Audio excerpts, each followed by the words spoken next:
Morning and or afternoon or wherever you're watching it, and welcome to week 2 of this month's coffee and card. I'm just adjusting my paper here.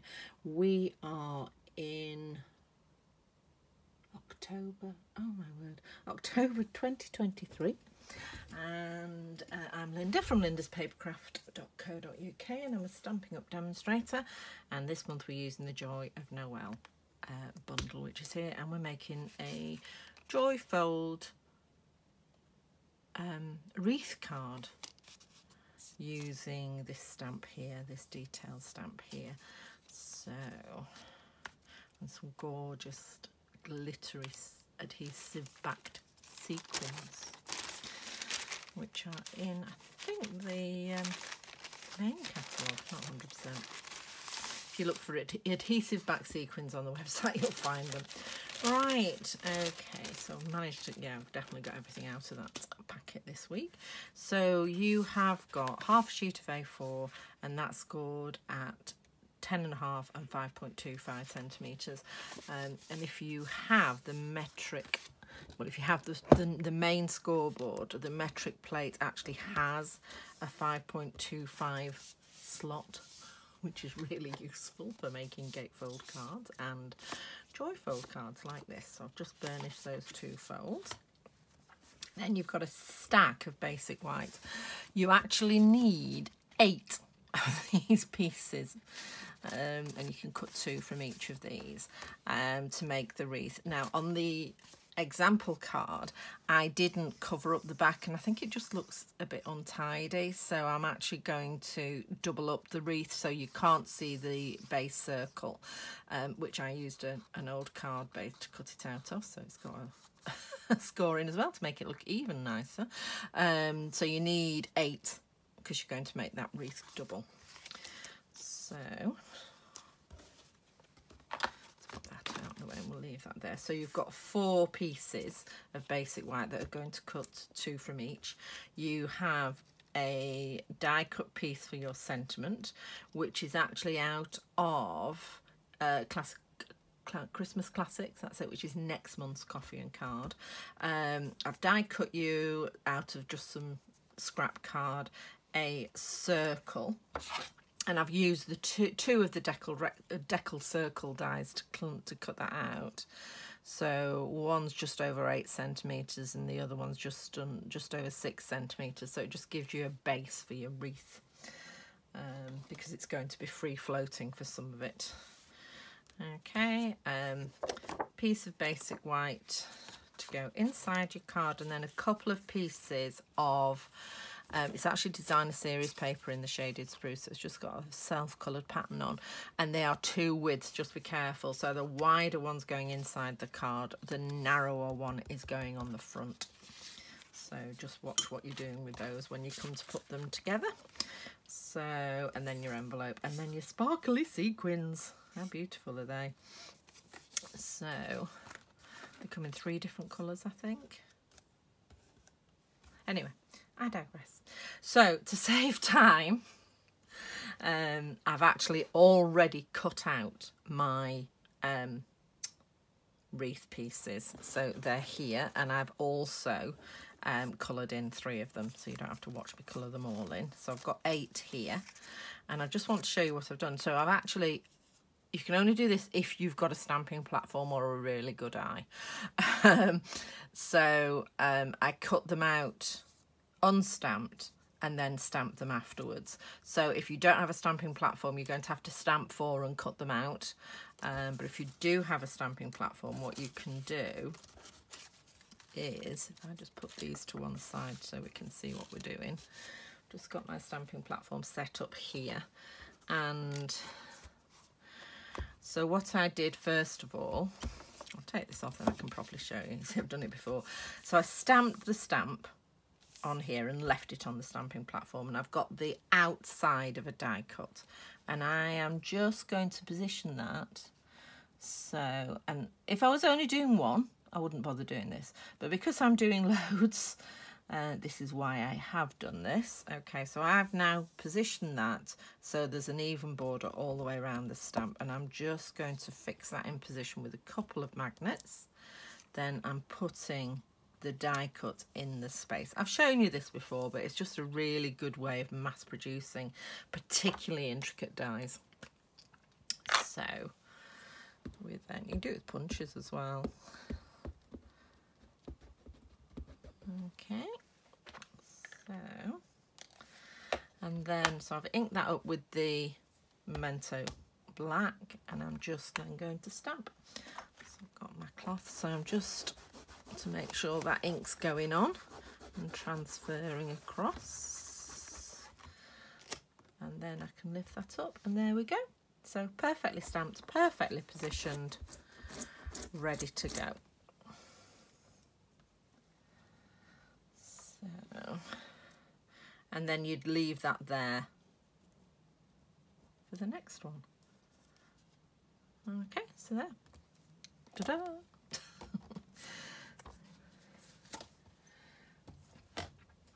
Alright, so I'm colouring in. Now on the example card I used the light shades of the blends, and today I'm using the darker shades, larger because my light Old Olive, which obviously I use an awful lot, has run out, so I'm having to buy a new set. So we're using the darker ones today. So I've used Old Olive, Shaded Spruce and Cherry Cobbler, but you know, green is green is green, and then a nice red for your berries. So you can pick whatever colours you've got to go in. So, and I've done the smoother leaves in Old Olive. If you're using blends as well, if you wanted to, you could actually, if you stamped this, the image in a green, one of our green inks, then your pine needles would be green as well. And so you can do that if you're using alcohol blends. If you're using our Stampin' Right markers, you can't, because our inks and our Stampin' Right markers are both water-based, so they will blend into each other, whereas Memento Black you can actually use with either water-based or alcohol inks, and our water-based inks you can use with blends. It's just searching for all the little leaves.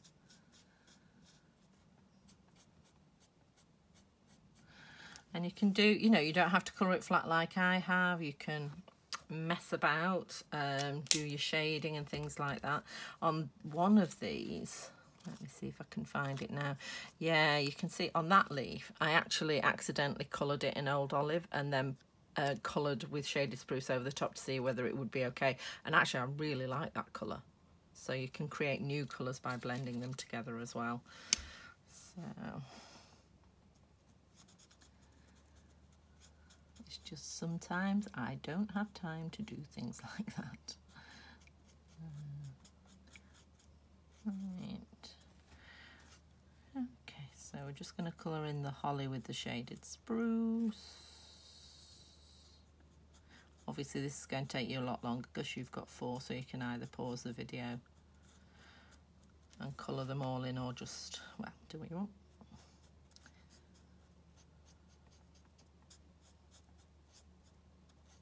So what I like about the YouTube is I can record it when it's convenient to me, and you can watch it when it's convenient to you.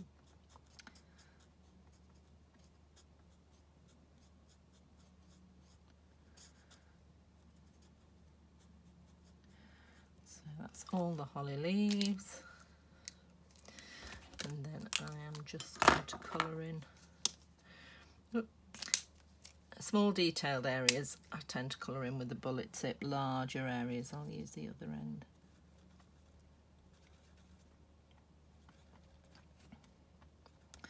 So how are you all doing with your Christmas cards? I'm a bit behind this year. I've normally got most of them done by now, but I've got 2 Christmas Crafternoon teas coming up, so that'll sort out a load more. Normally during the year, the surviving examples I make, when you come to a class, there would be an example of a finished card, and then during the year I tend to send those to charity, but at Christmas I do use them and send them to people I know. So there we go. So we've got 4 beautifully coloured Okay, simply coloured wreath pieces, and now we need our circle. So what I did really was I put one at the top, and I just sort of glued it in the middle so that I could sort of position the other ones over and under. So stick that one there, stick one opposite. If you want to use your grid paper to line it up, you can, or you can just do it roughly.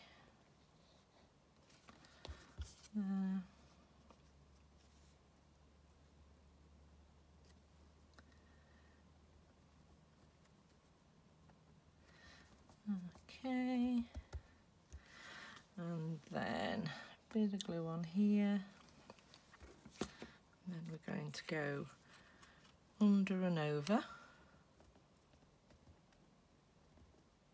and pop that one in place there, and then same again here, and we're going to go under and over, and there you go, one wreath. Okay, so I'm just going to knit back and just put a blob of glue there, little blob of glue under there.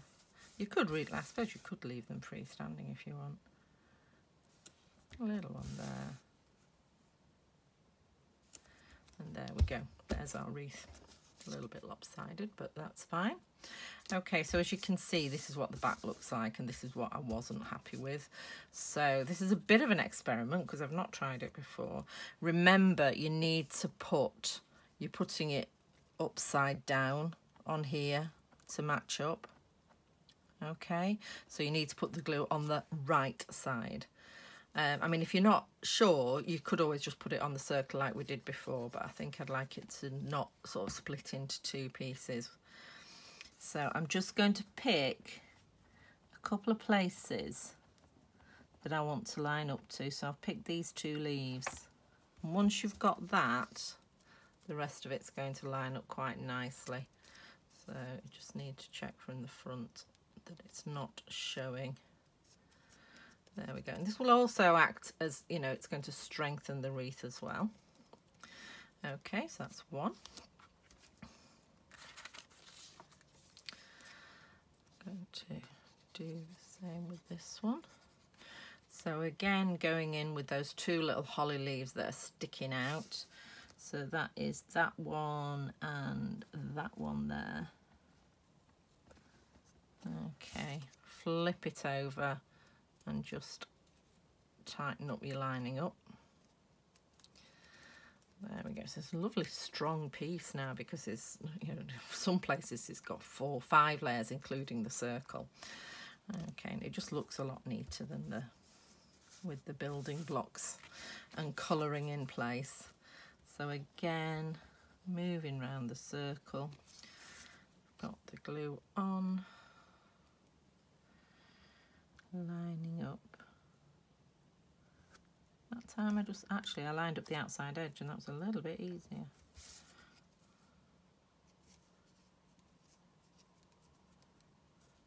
Just need to move that edge in a little bit there.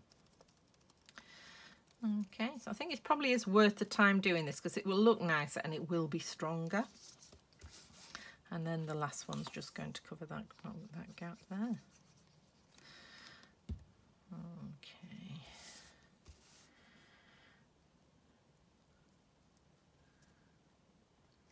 So again, I'm just covering up that outside edge. There we go. Okay. There we are, one nice wreath. A little bit square because you've used 4. You could use 6. I think it'd be quite a big wreath if you were going to use 6, but it certainly could be done. Okay, so I'm just going to stamp my sentiment in Old Olive to tie in with the leaves, but again you can use whatever colour you want. I suggest you stick to greens and reds, but you know, nice neutrals would look nice with this one. So I've already set up my stamp nice and straight on the block, and I'm going to put the die cut nice and straight, and then position the stamp.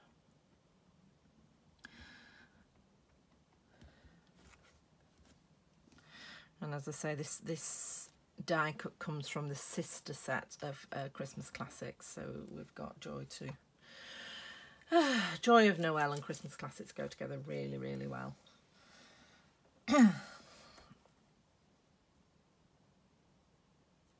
I'm saying it's my next coffee and card. You know it's not. It's my Christmas kit. I'll put the link down below for that. Or email me, that'd be better. Email me about my Christmas kit, because it's not going to be on YouTube. I stand corrected. Right, okay, less waffle, more work. So, as I said before, don't forget there's 2 widths to this green one. So I would put this one on first, and then you know you've got the right one on. So,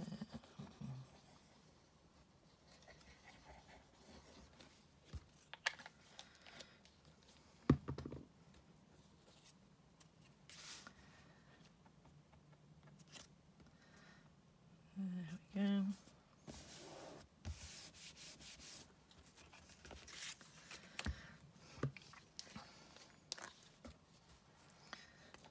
This one goes on the inside with your basic white. There's only a little space to write on this card. If you wanted to make it a bit bigger, you could always write on the back. Pour a piece of basic white on the back and then write on there.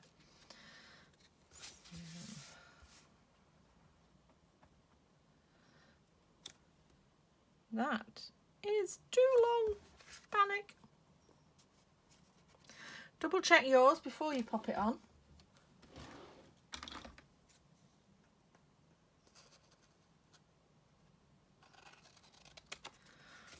Go. Wow, skin of teeth. Right, okay, that's fine. And then we're just going to stick this on the back of the card.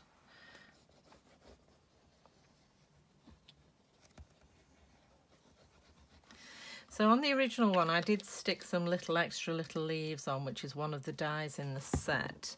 But I think I preferred it without, which I've not put those bits in your set. But if you wanted to grab some of your greens, it was this die here that I used that cuts out 5 little fronds of foliage. If you wanted to do that. Okay. So, of course, spot the deliberate mistake. What I had planned on was doing that with my green. I'm really not awake this morning, am I? I like them both. It looks nice. I like the frame. It differentiates it from the front. So, and then I pop some dimensionals on either end.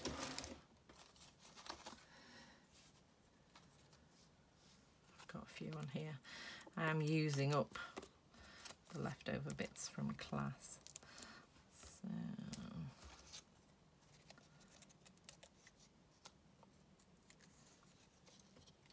it's not a mistake, it's just a design change. So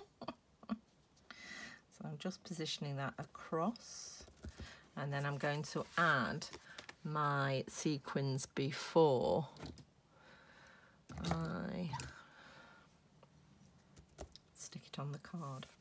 So I'm just going to pop, I think I only put 1 on the sentiment before I did, but I'm just going to put 2. So I'm just putting 1 there. So these are the big ones, and they've got adhesive backs. So, and as you know, the Stampin' Up! Adhesive backs are so good, you don't need to put any extra glue on or anything. And then I'm just going to scatter these around sort of at the base of some of the pine leaves. Oops. Sort of about there. They are escaping. So I'm just sort of scattering them around. Yeah.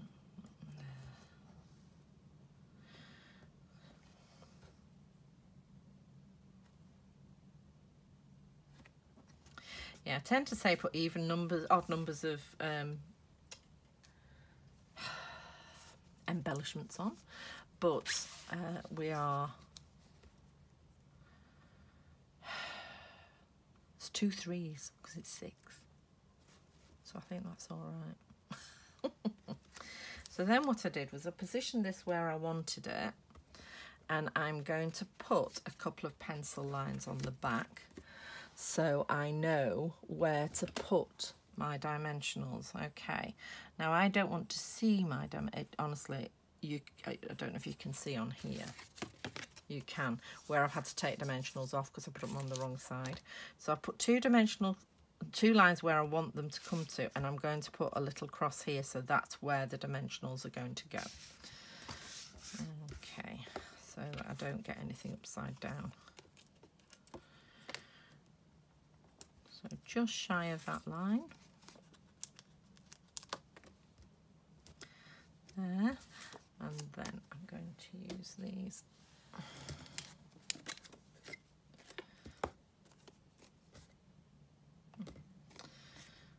So just some extra dimensionals.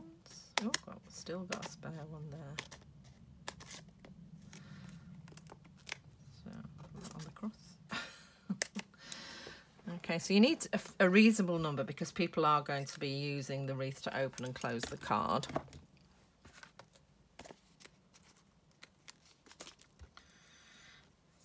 I'm putting on more than perhaps I would do normally.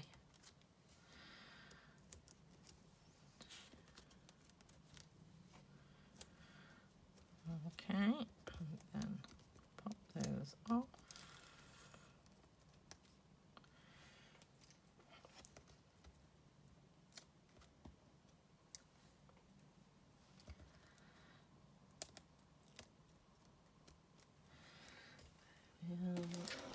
Got my rubber, and I'm just going to get rid of those 2 lines. Just there. Okay, so it's worth taking that extra time to get it the right way round. Okay, right, so the best way to do this is probably this way. So I'm just going to line that up roughly in the middle. I'm not pressing it down. Okay, close it up. Happy with that? Yes. That's, if you haven't pressed it down, you can move it again. Now, we are double dimensional, so probably would need a large letter in the UK for your postage because it'll be too thick to go in a standard envelope. So I hope you've enjoyed that, and I shall see you all next week. Bye.